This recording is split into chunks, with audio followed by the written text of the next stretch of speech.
Song ಕೇಳಿದ್ರೆ ಬಹಳ ಚೆನ್ನಾಗಿದೆ ಆ್ಯಂಡ್ ನೀವಿಬ್ರು ಬಹಳ ಚೆನ್ನಾಗಿ ಕಾಣಿಸ್ತಿದ್ದೀರಿ. ವೆರಿ ಮೆಲೋಡಿಯಸ್ ಆ್ಯಂಡ್ ನಿಮ್ಮ ತಂಡಕ್ಕೆ, ನಿಮ್ಮ ಡೈರೆಕ್ಟರ್, ಪ್ರೊಡ್ಯೂಸರ್ ಆ್ಯಂಡ್ ನಿಮ್ಮ ಮ್ಯೂಸಿಕ್ ಡೈರೆಕ್ಟರ್ ಎಲ್ರಿಗೂ ಕಂಗ್ರ್ಯಾಚುಲೇಷನ್ಸ್. ತುಂಬ ಚೆನ್ನಾಗಿದೆ ಆ್ಯಂಡ್ ಆಲ್ ದ ಬೆಸ್ಟ್ ಇಡೀ ತಂಡಕ್ಕೆ. ಹಾಗೆ ಪ್ರಶ್ನೆ, ಇದು ಹಾಡು ಕೇಳ್ತಿದ್ದಂಗೆ ಅನ್ಕೊಂಡೆ ಇದು ಕೇಳಬೇಕಲ್ಲ ಒಂದ್ಸಲ. ಇನ್ನು ಪ್ರಾಮಾಣಿಕವಾಗಿ ನಾನಿದ್ರೂ ಇದು ಕೇಳುವಂತಹ ಪ್ರಶ್ನೆ. ನಮ್ಮಿಂದ ಅಲ್ಲ ಭಾಷೆ, ಭಾಷೆಯಿಂದ ನಾವು. ಭಾಷೆ ಉಳಿದರಷ್ಟೇ ನಾವು. ಭಾಷೆನೇ ಇಲ್ಲ ಅಂದ್ರೆ ನಾವು ಏನ್ ಮಾಡಕ್ಕಾಗುತ್ತೆ? ಸೊ ಸಾವಿರಾರು ವರ್ಷಗಳ ಎಷ್ಟು ನಮ್ಮ ಇತಿಹಾಸ ಇದೆ ನಮ್ಮ ಭಾಷೆಗೆ, ಅದರಿಂದ ನಾವು ಅಷ್ಟೇ. ನಮ್ಮಿಂದ ಭಾಷೆ, ನಮ್ಮಂಥವ್ರು ಸಾವಿರಾರು ಜನ ಬಂದು ಹೋಗ್ತಾರೆ, ಉಳಿಯೋದು ಭಾಷೆ ಒಂದೇ. ಭಾಷೆನ ಬೆಳೆಸ್ತೀವಿ ಅನ್ನೋದಿದೆಯಲ್ಲ, ಅಲ್ಲ. ಇರೋ ಭಾಷೆಯನ್ನ ಉಳಿಸಿದ್ರೆ ಅದೇ ಧನ್ಯ ನಾವು. ಸೊ ಹಾಗಾಗಿ ನಿರ್ಮಾಪಕರು ಹೇಳಿದ್ರು ಕನ್ಸಿಡರೇಷನ್ ಮಾಡ್ತೀವಿ ಅಂತ. ಪಟ್ಟದ ಹೇಳ್ಬಿಡ್ಬೇಕಾದ್ರೆ ಕನ್ಸಿಡರೇಷನ್ ಏನಿಲ್ಲ, ಚೇಂಜ್ ಮಾಡ್ತೀವಿ ಅಂತ, ಭಾಷೆ ಬದಲು. ಆ್ಯಂಡ್ ನಿಮ್ಮೆಲ್ಲರಿಗೂ ಆಲ್ ದ ಬೆಸ್ಟ್ ಸರ್.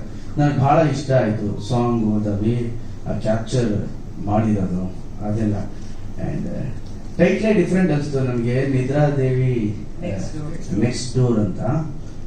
ನನಗೇನು ಸ್ವಲ್ಪ ಡಿಫ್ರೆಂಟ್ ಕಾನ್ಸೆಪ್ಟ್ ಇಟ್ಕೊಂಡು ಮಾಡಿದ್ದಾರೆ ಈ ಸಿನಿಮಾನ ಅನ್ನಿಸ್ತಾ ಇದೆ. ಒಂದು ನಿರ್ಮಾಪಕ ಆಗಿರಲಿ, ನಿರ್ದೇಶಕ ಆಗಿರಲಿ, ಸಿನಿಮಾ ಅಲ್ಲಿ ಮಾಡಿರುವಂತಹ ನಟ ನಟಿಯರು ಯಾರೇ ಆಗಿರಲಿ, ಸಿನಿಮಾ ದೊಡ್ಡ ಹಿಟ್ ಆದ್ರೆ ನಿದ್ರೆ ಬರುತ್ತೆ, ಇಲ್ಲ ನಿದ್ರಾದೇವಿ ನೆಕ್ಸ್ಟ್. ಸೊ ಆಡಿಯನ್ಸು ಅಷ್ಟೇ, ನಿಮ್ಮ ಪಿಕ್ಚರ್ ಅನ್ನ ನೋಡಿ ನಿಮ್ಗೆ ಶಬಾಷ್ ಅಂತ ಹೇಳಿ ನಿಮ್ಗೆ ಒಳ್ಳೆ ನಿದ್ರೆ ಬರೋ ಥರ ಆಗಲಿ, ನೆಮ್ಮದಿ ಸಿಗಲಿ. ನಿದ್ರೆ ಬರೋದೇ ನೆಮ್ಮದಿಯಿಂದ, ಸುಖದಿಂದ ಅಲ್ಲ. ಒಳ್ಳೆ ಸೋಫಾ, ಒಳ್ಳೆ ಹಾಸಿಗೆಯಿಂದ ನಿದ್ದೆ ಬರಲ್ಲ, ನೆಮ್ಮದಿ ಇದ್ರೆ ಮಾತ್ರ ನಿದ್ದೆ ಬರೋದು. ಸೊ ಆ ಥರ ಒಂದು ನಿದ್ರೆ ನಿಮ್ಗೆ ಬರಲಿ, ಸೂಪರ್ ಡೂಪರ್ ಹಿಟ್ ಆಗಲಿ ನಿಮ್ಮ ಸಿನಿಮಾ. ರೊಮ್ಯಾಂಟಿಕ್ ಸಾಂಗ್ ಹಿಟ್ ಆದ್ರೆ ಸಿನಿಮಾಗೆ ಬಂದ್ಬಿಡ್ತಾರೆ, ನಿಜ ಬರ್ತಾರೆ. ಬಟ್ ಬಂದ ಮೇಲೆ ನಾವು ಸಿನಿಮಾಲಿ ಏನ್ ಹೇಳಿದೀವಿ ಅನ್ನೋದು ಅಷ್ಟೇ ಇಂಪಾರ್ಟೆಂಟ್ ಆಗುತ್ತೆ. ಒಂದು ಸಾಂಗ್ ಇಂದ ನಾವು ಜನಗಳನ್ನ, ಪ್ರೇಕ್ಷಕರನ್ನ ನಾವು ಥಿಯೇಟರ್ ಕರ್ಕೊಂಡ್ ಬರ್ಬೋದು. ಒಂದು ಸಾಂಗ್, ಒಂದು ಟೀಸರ್, ಒಂದು ಡಿಸೈನ್, ಎಲ್ಲದರಿಂದ. ಬಟ್ ಥಿಯೇಟರ್ಗೆ ಬಂದ ಮೇಲೆ ನಾವು ಥಿಯೇಟರ್ ಏನ್ ಹೇಳಿದೀವಿ, ಹೊಸ ವಿಚಾರ ಏನ್ ಹೇಳಿದೀವಿ, ಅಂಡ್ ಥಿಯೇಟರ್ ಎಕ್ಸ್ಪೀರಿಯನ್ಸ್ ಏನ್ ಕೊಡ್ತಿದೀವಿ. ಅಂಡ್ ನಮ್ಮೆಲ್ರಿಗೂ ಗೊತ್ತು ಎಷ್ಟು ಕಾಂಪಿಟೇಷನ್ ಇದೆ, ಹೇಗೆ ಸಿನಿಮಾಗಳು ಬರ್ತಾ ಇದೆ, ಹೋಗ್ತಾ ಇದೆ. ಅದೆಲ್ಲದನ್ನ ಮೀರಿ ಸಿನಿಮಾ ಒಂದು ಒಳ್ಳೆ ಎಕ್ಸ್ಪೀರಿಯನ್ಸ್ ಕೊಟ್ರೆ ಖಂಡಿತವಾಗ್ಲೂ ಜನ ಬಂದು ನೋಡ್ತಾರೆ. ನನಗೆ ಗೊತ್ತಿರೋ ಹಾಗೆ ರಂಗನಾಥ್ ಸರ್ ಮತ್ತೆ ವಾಸು ಸರ್ ಇದ್ದಾರೆ, ಹಿರಿಯ ಪತ್ರಕರ್ತರು, ಸುಮಾರು ಸ್ನೇಹಿತರೆಲ್ಲ ಇದೆ. ನನ್ಗೆ ಗೊತ್ತಿರೋ ಹಾಗೆ ನಮ್ಮ ಕನ್ನಡದಲ್ಲಿ ಸಿನಿಮಾ ಚೆನ್ನಾಗಿದ್ದರೆ ನಮ್ಮಲ್ಲಿ ಬರುವಂತಹ ಕಲೆಕ್ಷನ್ ಎಲ್ಲೂ ಬರಲ್ಲ, ಅಷ್ಟು ಒಳ್ಳೆ ಕಲೆಕ್ಷನ್ ಬರುತ್ತೆ. ಬಟ್ ಸಿನಿಮಾ ಚೆನ್ನಾಗಿ ಮಾಡಿರ್ಬೇಕು, ಹೊಸ ಎಕ್ಸ್ಪೀರಿಯನ್ಸ್ ಇರಬೇಕು.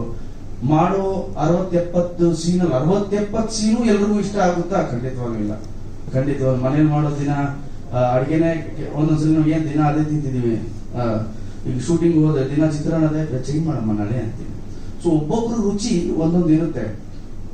ಈ 70-80 ಸೀನಲ್ಲಿ ಒಂದು 10 ಸೀನು 15 ಸೀನು ಪ್ರೇಕ್ಷಕರ ಮನ ಮುಟ್ಟಿಸ್ಬಿಟ್ರೆ ಸಿನಿಮಾ ಹಿಟ್ ಆಗುತ್ತೆ.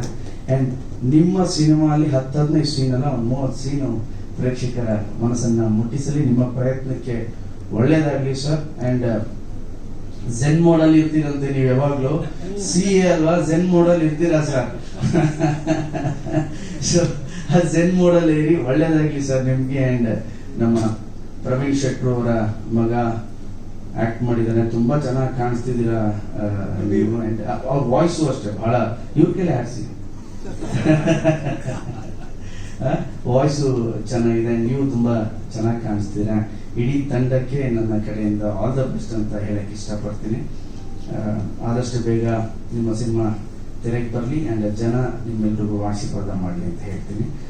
ನಾನು ಬರೋದಕ್ಕೆ ಕಾರಣ ಒಂದು ರಂಗನಾಥ್ ಸರ್ ಮತ್ತೆ ಶೆಟ್ರು. ನಾನು ಪಬ್ಲಿಸಿಟಿ ಎಲ್ಲಾದ್ರೂ ಹೋಗ್ಬೇಕು ಅಂದ್ರೇನೆ ಜಾಸ್ತಿ ಹೋಗಲ್ಲ.